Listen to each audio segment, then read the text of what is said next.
Okay, so before before we went on break, we talked about um, the different ways that you can build a responsive uh,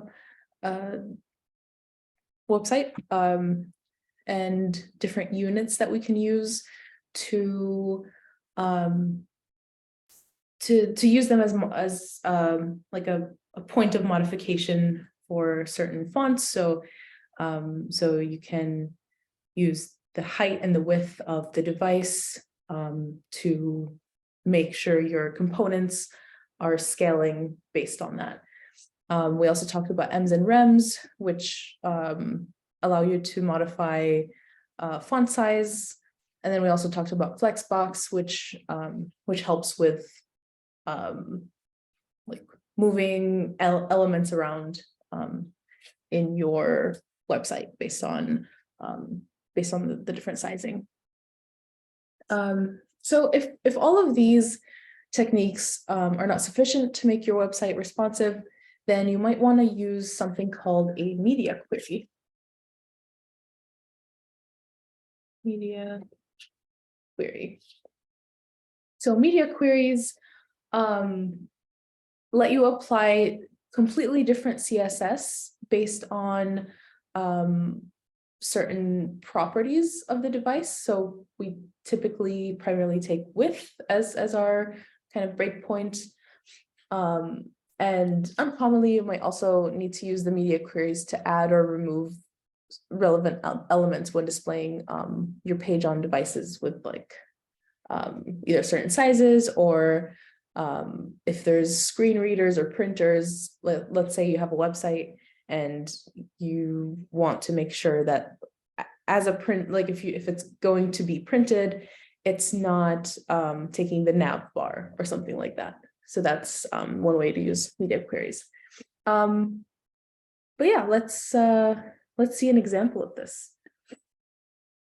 So right now I have all of my many elements. Let's not use this example specifically, since this one was the Flexbox one. Let's go back to having just our H1 right here. I'm not going to do anything too fancy. So let's say, okay, so the way you create a media query is by doing @media. And then you put a condition. So your condition or our condition here that we want to use is max width. And then you want to specify like at what breakpoint do you want the styling inside of here trigger. So let's look at our website. Okay, so let's say when I'm on a page that is this big, I want to keep this this font size as it is. But as I make it smaller, I want it to I want the font to get smaller. I don't want it to wrap around. I don't want it to go to the next line. So let's find a good breakpoint. So let's say 972. That's when it goes to the next line. So let's say my max width is 972. And what do I want to do here? I am going to change my HTML font size all the way down. So you can have an actual, like you can have basically the identifiers like here.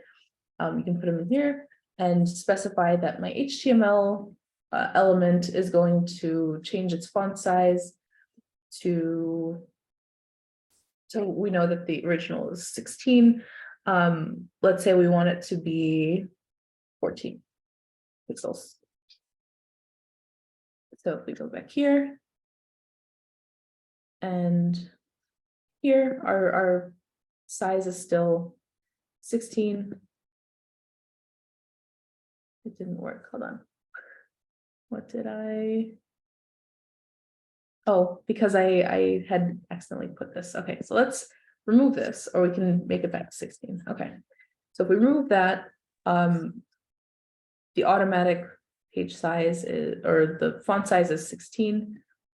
If I make it smaller, this is going to be width. I'm gonna have to adjust my width because now the font is bigger. So let's say 1109. Yeah, let's do that.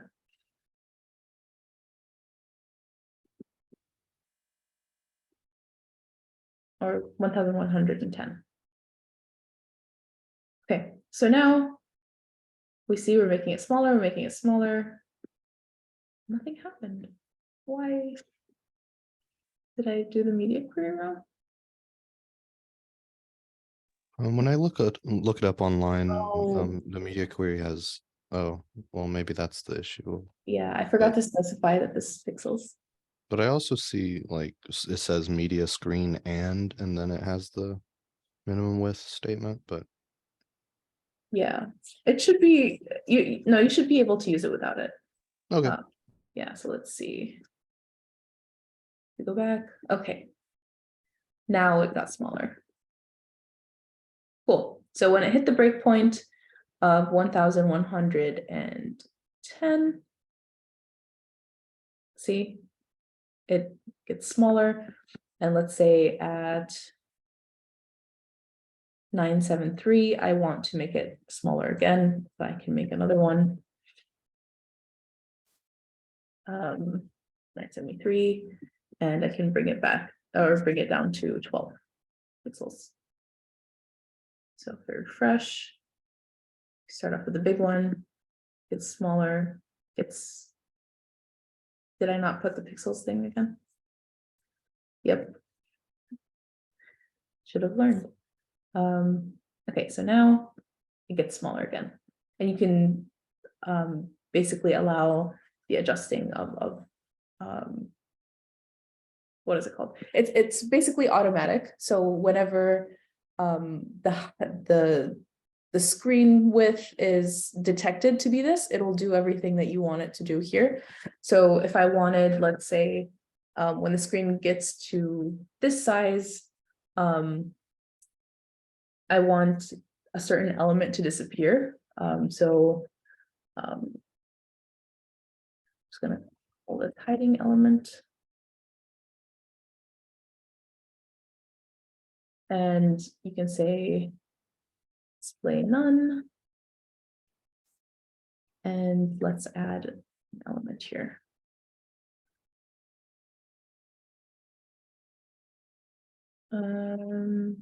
Which class should we give it? A bunch of them that we created. Let's do the pop-up one, which is just the circle.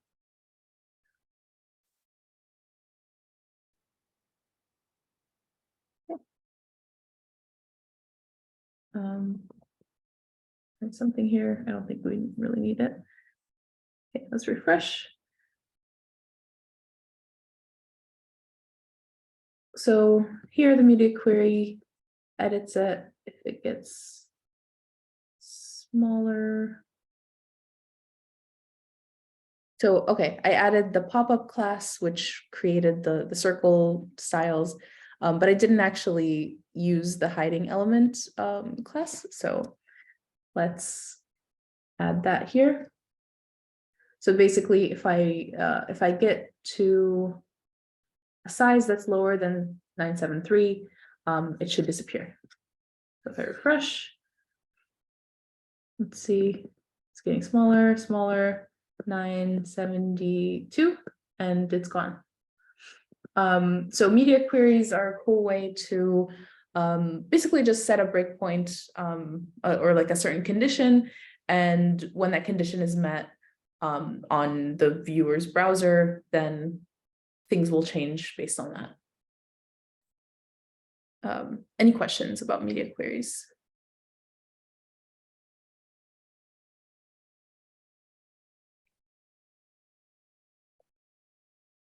Awesome. Okay. Yeah, so Actually, I had a question. Are there any like standard sizes for like media queries that people usually use, or do you just kind of have to guess? Yeah, let me see. I think Bootstrap has their own sizes, and that's,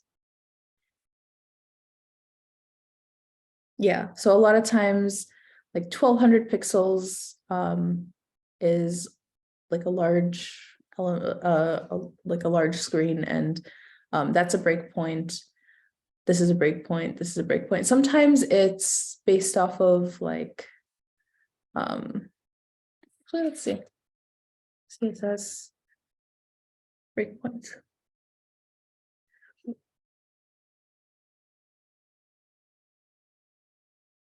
Yeah, it seems like 1200, 990 something, 760 something, 600. Thank you. Yeah. Mhm. Yeah, I think there's different ones, but those are generally, yeah, like 480. I think 1090 is also like just the if you think about like resolution numbers too, I think those are pretty common breakpoints as well. Yeah, any other questions?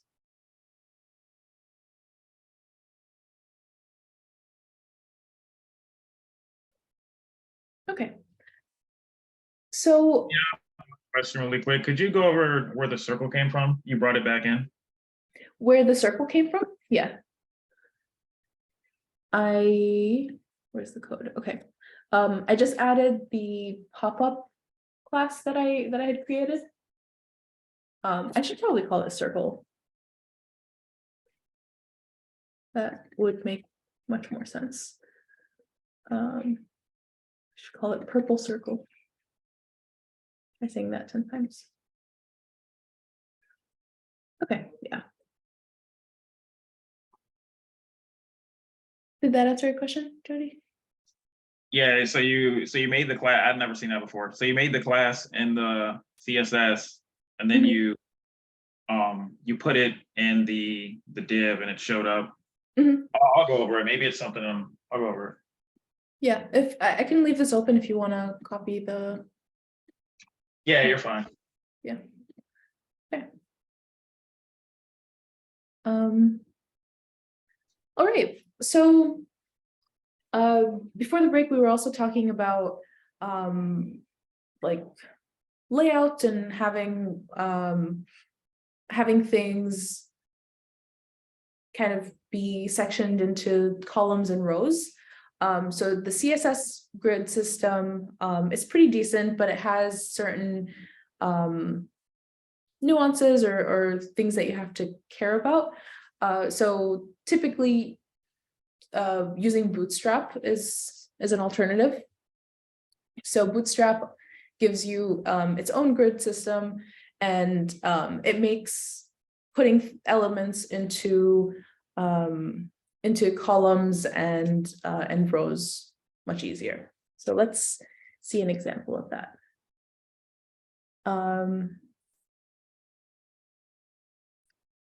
So yeah, let's go to Bootstrap.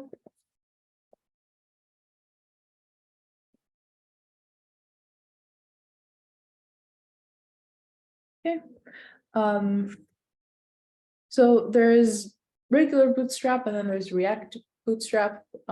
We'll talk about the React one when we're talking about React, but Bootstrap is basically a bunch of CSS code and rules that are predefined that you can pull from whatever server that they have, and it helps you build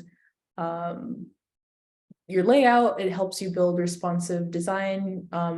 It automatically has like some media queries that are built in that like change things around. It also provides normalization, which is like it standardizes the way some of your elements look. So Bootstrap has styles, but also it has components that you can use, which yeah, we'll talk about the components afterwards, but let's see how we can actually get Bootstrap to work in our code. So I'm gonna start with download. You can download the actual file if you wanted to. I'm going to use a CDN. So CDN stands for Content Delivery Network, if I'm not mistaken. It's basically a network of servers that have the Bootstrap files available on their server, and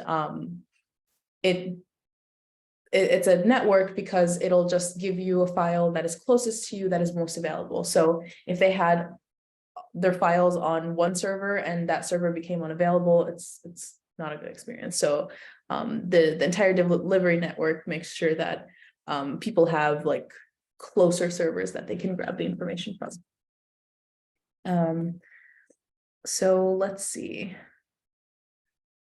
If this is not working, you can just not working, but if you want a little more CDN link, so I can just look it up straight from here. So if you just want the CSS, I'm going to copy this. So it's a style sheet that we're pulling in. It has a certain href that we're pulling it from, and this is from like the CDN network. And then it has some other things that it specifies. So I'm going to go and put this into my header. You want to make sure to put your own style sheets below the Bootstrap ones. That way, if you want to specify the styles or edit some of these styles, it'll actually show your styles above the Bootstrap ones that you're pulling in. So because I did this, this allows me to use the classes that Bootstrap has created. So when we're using the grid system, some of the, you basically need three things. You need a container, a row, and a column, or as many columns as you want. So I'm going to start off with a div. I'm actually just going to copy this over here.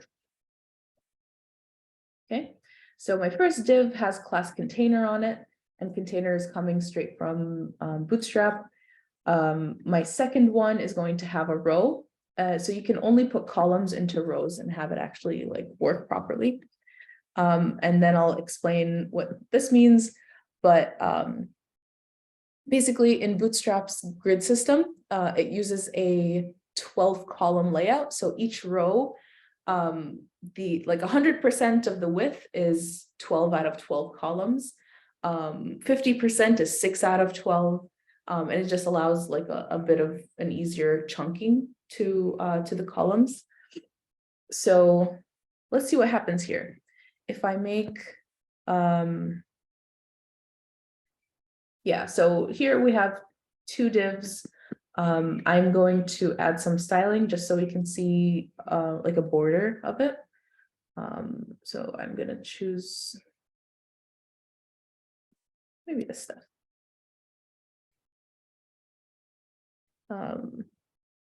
Not going to care about the height and the width. I'm just going to add a border so we can see it, and I'll change this color to red. Okay. And what did we call this? This is not flex element. I want to call this column element. My naming conventions are probably bad for this, but it will do. Okay.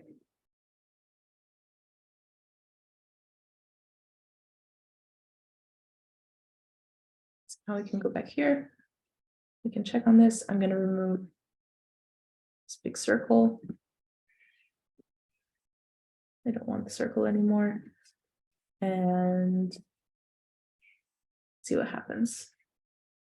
It's very small. This is not great because I don't actually have anything inside the div.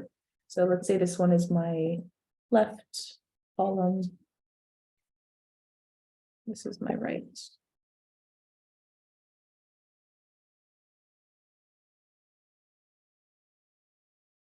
Okay, so I see here I have my left column and I have my right column.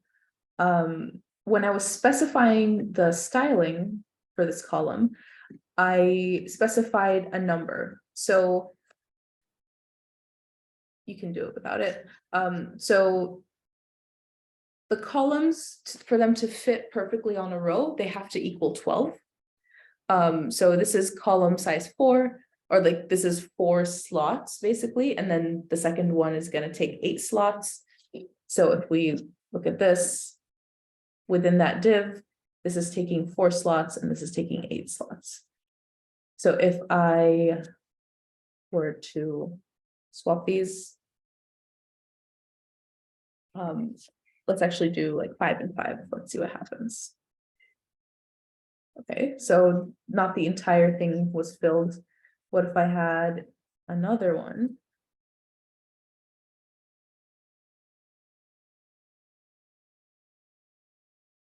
That is also 5. The overflow will have to go to the next one. So on each row, it'll only fit up to 12 column slots, pretty much. Okay. So yeah, you guys saw that there was an MD here earlier. So with automatically, not automatically, but it comes with Bootstrap. Basically, you can specify the screen size that you want to affect the column size. So there are a few column sizes. We were just looking at them earlier. Bootstrap. Okay, just go back here. Yeah, the Bootstrap column sizes. So this is actually a very good representation of how the columns work. So for each row, you have 12 slots. You can have an item that takes up 4 of them, an item that takes up 8, or however many. But basically that's how it fits on a row. And you can specify a size per screen size. So large typically is laptops and desktops. Medium is small laptops. Small is for tablets, and then extra small is for phones. So let's kind of see how that would work. So let's say I want, let's just do 3, 4,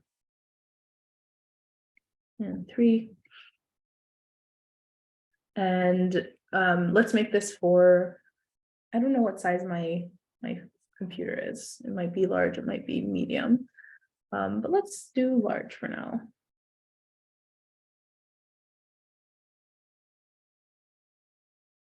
So you can specify this, and then you can specify another one for a different size. So when it gets smaller, it will automatically resize everything. So actually, let's say if I wanted, let's keep it down to just the 2 elements, we can do 4 and 8.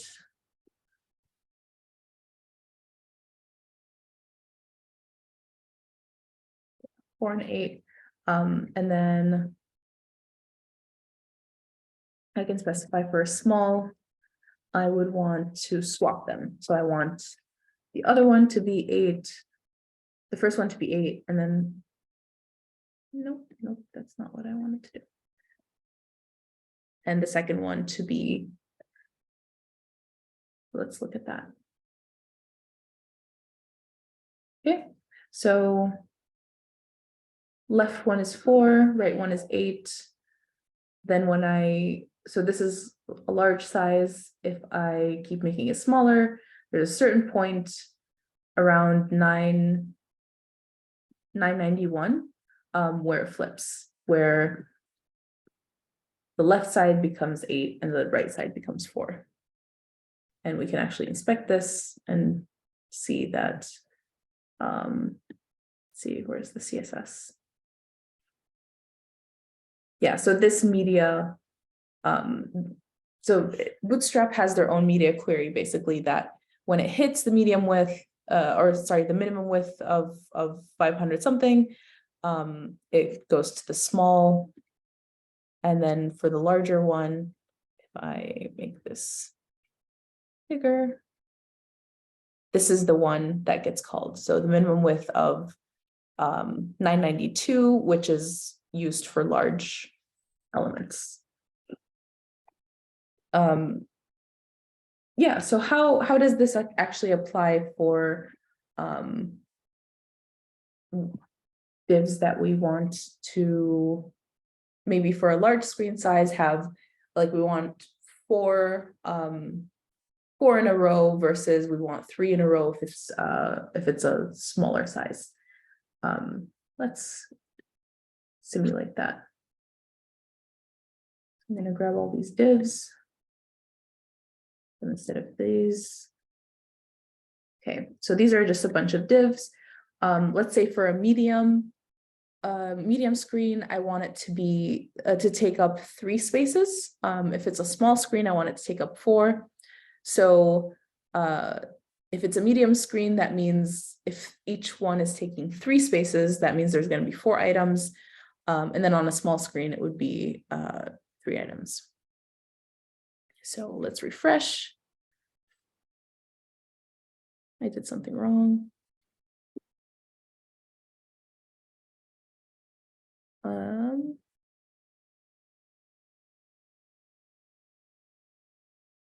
What happened here? Oh, they're all just empty. Thank you. Here, let's put this column element class on it. No, how do I? What was it? Control Option. There we go. So Command Option and then up or down, you can select multiple ones on the same line. So I can just put this there, column element. Okay, so now we should actually see the elements in the borders. If they are, and they don't have anything inside of them, so they need a height. I'm going to just add that with the style. So column element, I'm gonna add height of like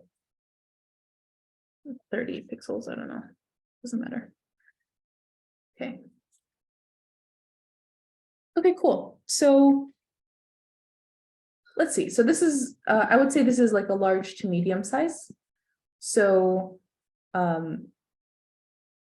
it's going to take, let's see, when we specified the column element, we said on a medium size or larger, I want it to take up 3 spaces. So that makes sense. And then when I make it smaller, when it goes to when it hits the breakpoint of the small size, it should change to 4. So this element will get bigger, but that means that there's going to be less elements on the screen. So if I do this,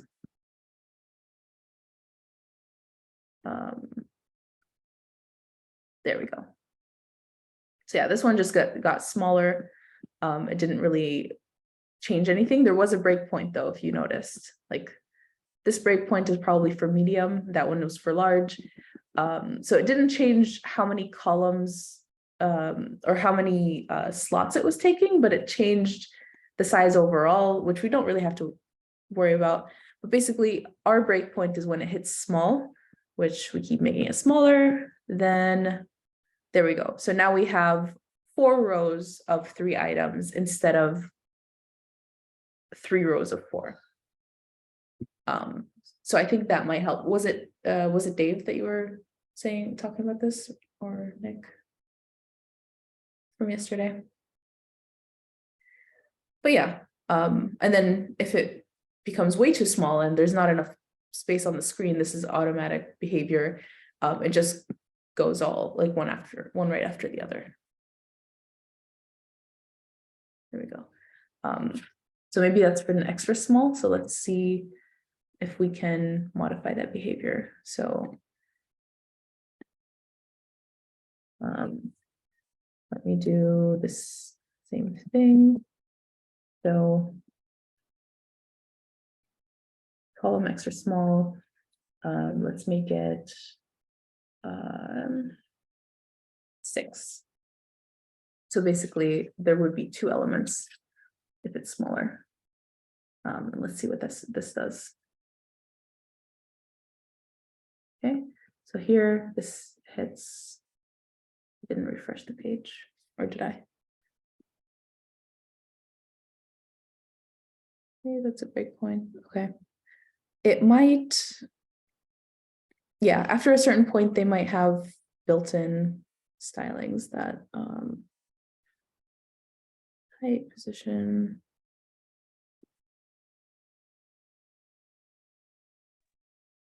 I have one quick question. Yeah. Can you determine the order once it's really small, like right now? Mhm. Like, you know how in the LinkedIn website, the middle stayed on top? Mhm. So how do you determine the order once you collapse the grid? I am actually not sure about that. I don't think you can. I think it'll just be in order of how the divs were created. So it'll just be continuous. I would have to look up.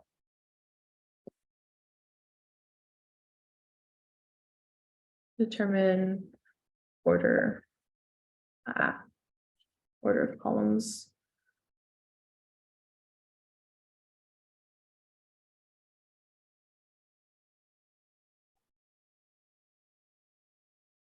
Okay, so in the newest Bootstrap, it seems like they're offering new classes that you can specify on the element itself where to order it. Okay, perfect. Thank you. Yeah. Zainab, I had a question. You said that container, row, and column, those were sort of predefined, Mhm. right? Right there on your developer console in your class row, before I noticed that little flex item there, I was going to ask, what's the interplay between Flexbox and Bootstrap Grid? Does that flex property for rows, does that come natively with Bootstrap, or was that sort of? I think it might. So if we look at styles, inherited from this display. So it's not doing display block. Yeah. So in the row class itself, it has a display flex and it's using flex wrap and it's using these specific margins. Sweet. Okay, Yeah. perfect. That answers my question. I wasn't sure if there was like a rule of thumb, like you're using one over the other, or if there's some sort of mixing, and that answers my question. So thank you. Yeah, it seems like the row is using flex, which is pretty good, which is why the behavior of the wrapping is seamless as well. You can also you can modify the built-in Bootstrap elements if you wanted to. So if I wanted to, let's say, change the margins. So let's say, yeah, it seems like margin right and margin left are consistently -15. So I'm going to change that to see what I can do with it. So if you want to modify it, you can call the same name, basically, the identifier. I don't want to change any of this, so I'll just remove that, but I want to change the margin right, margin left. I'm going to do 30 and 30, or actually let's do 30 and 10. Just to see like if it actually changes. So let's do this. Moved a little bit, but it didn't really modify things that much. I guess there's not that big of a difference between 30 and 10. Let's do 60.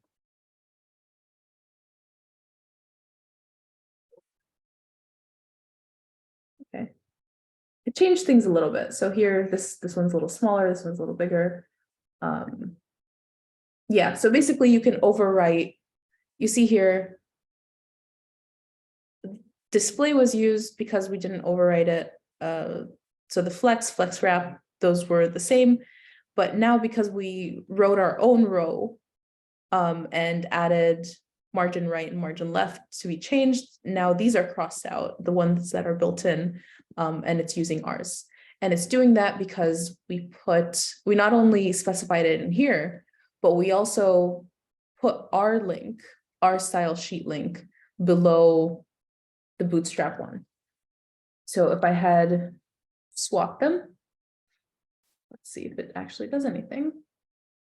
Yeah, so it's going to apply my styles first, but then it's going to ignore them because the Bootstrap ones take precedence because they're right after. So the order in which you put your links here really matters. Awesome. You can also put columns within rows. So if you're trying to make a website and you want to build your full layout, I can put, let me show you here. An example down here. So I'm going to create a new container, or I can just actually add this row. I don't have to create a new container for this one. But basically below this row, I'm going to create a new row. And inside of this one row, I want a left column that is size 4 when it's small.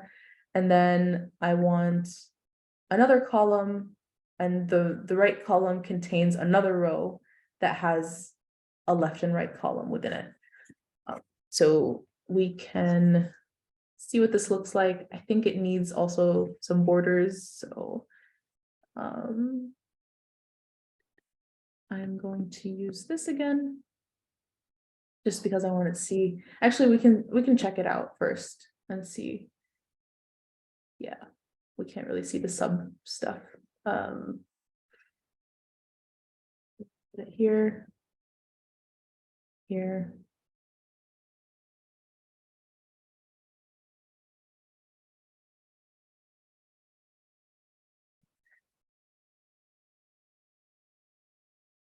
Okay, so we see here our left column, and then within the right column, there are 2 columns because we added a row and then another column. So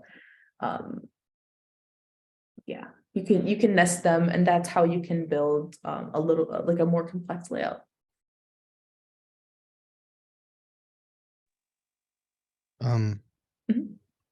So I noticed when you sized your screen down to extra small size, Mhm. the columns didn't split into 2.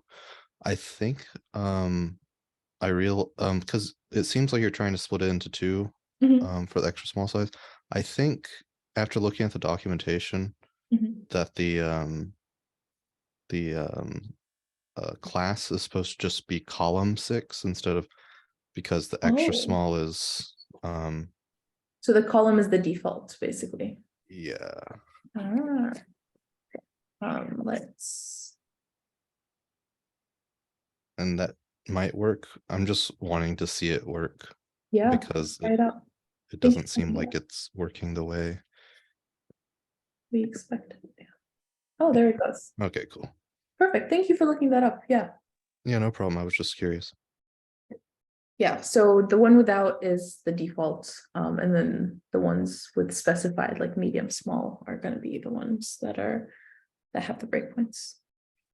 Cool. Do we have questions?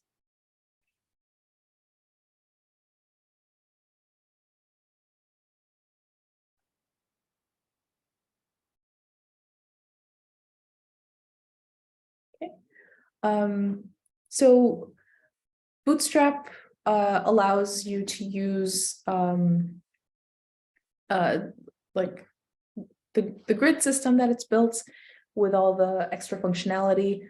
There are also some other components that they give us. A lot of these are JavaScript components, so that you need to have the JavaScript part of Bootstrap installed as well.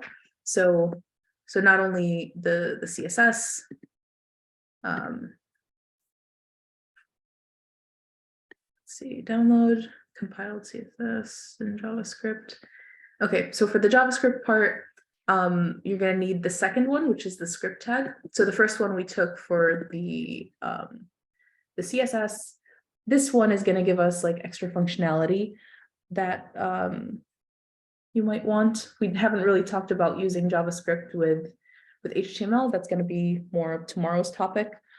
But let's see an example real quick.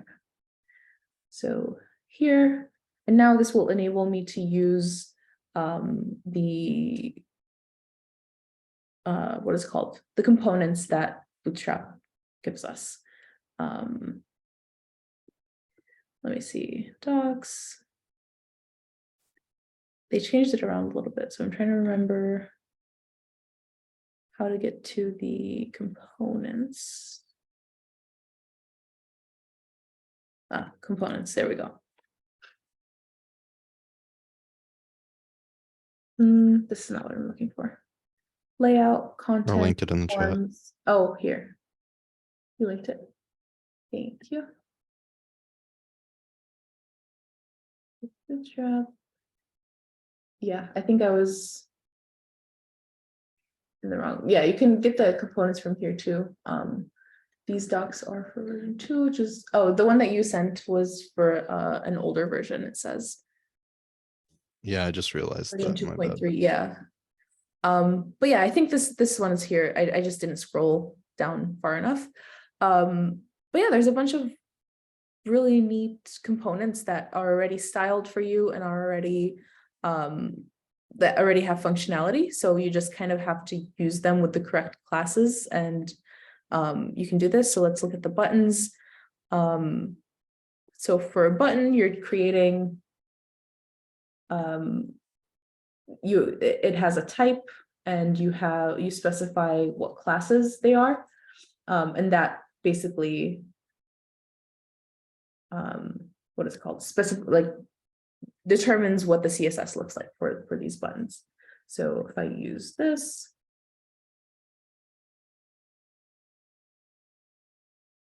add a button over here. See what that looks like. Okay, so I added a button. I can click on it. It seems like the secondary, oops, where am I going? Oh, secondary is gray. Okay, I just wanted to make sure that the same color is correct. So yeah, there's a button, and typically you can click it, but you would have to specify like what happens after the click and in JavaScript. But it gives you the stylings.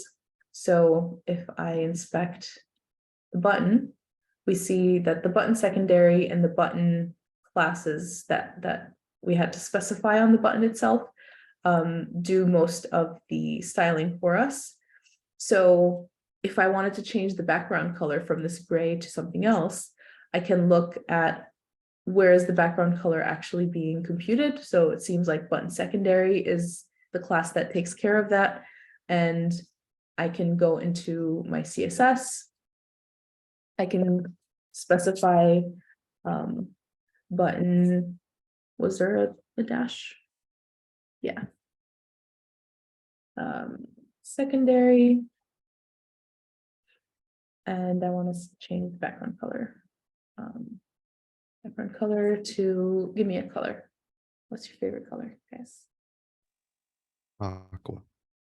Aqua. Okay.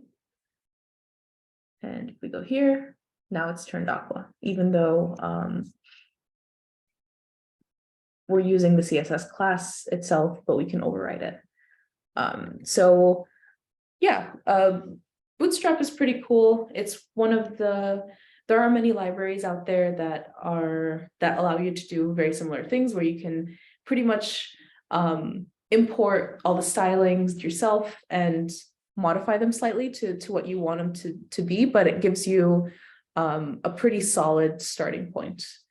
I think in most of your jobs, you will end up, if you're doing front-end development, you'll end up using some form of framework like this. So something that has already been designed, and you just kind of import the styles and use them, because a lot of companies want all their websites to be consistent, and all the stylings having to basically make sure that all the developers use the same stylings and the same colors and the same fonts would become too cumbersome if they don't have an overarching like design system that they're working off of.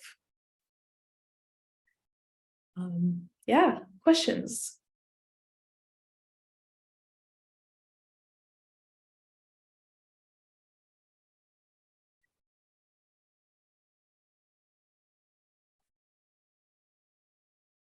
There are some other Bootstrap elements that are pretty cool. I briefly showed the accordion earlier, so you can click on an item and actually show what's inside of it.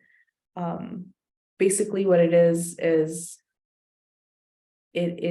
for each accordion element, you have a header, and in that header, there is a button. So when I click on this, this is essentially a button. So you see type button. And then the item inside that has the actual content. So here, this is all the content that's inside. There is also, let's see, breadcrumbs. This one's okay. Carousel. Carousel's pretty cool. You can slide through images. I think you can also, does it do it on its own? It might, maybe not. Okay, but anyways, yeah, so you have carousels, you have drop downs. Drop downs are pretty cool. Collapse, what's this? So like a collapsible section, pretty much.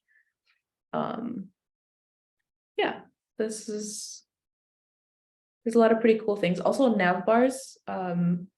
One thing about Bootstrap nav bars is it automatically like collapses things for you. So here, okay, it's annoying that it went up, but basically, when the screen gets too small, it automatically resizes and adds the hamburger menu with all the items inside of it.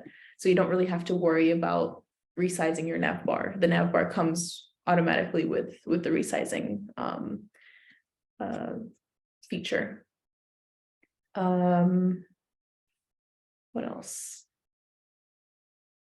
Off canvas. I don't really know much about this one. Popovers are cool. So you can click on something to toggle a popover, or you can just, for some of them, you can hover. Where's the hover one? I don't know. There was a hover one.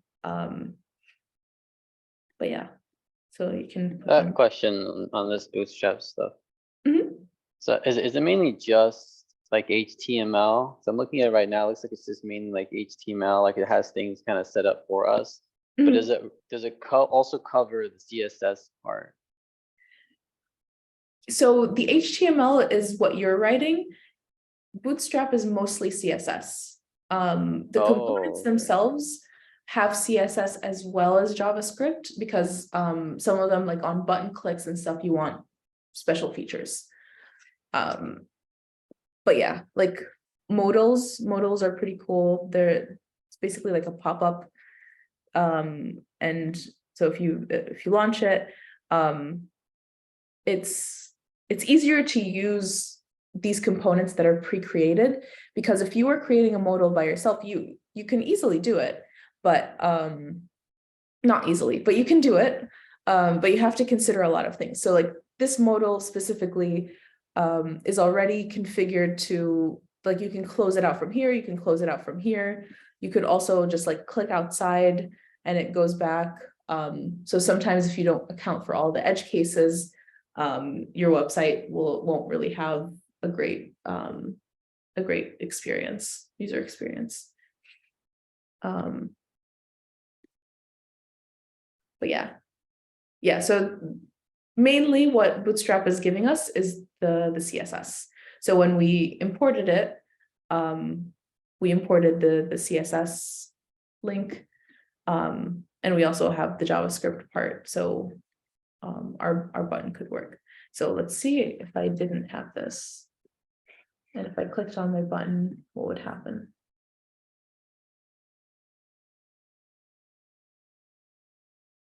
Okay. Nothing negative happened, which is good, but I guess like, yeah, it adds a bunch of stuff that it would need.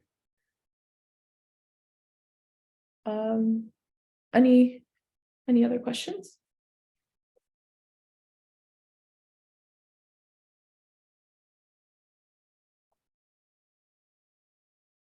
Okay, I'm gonna stop sharing.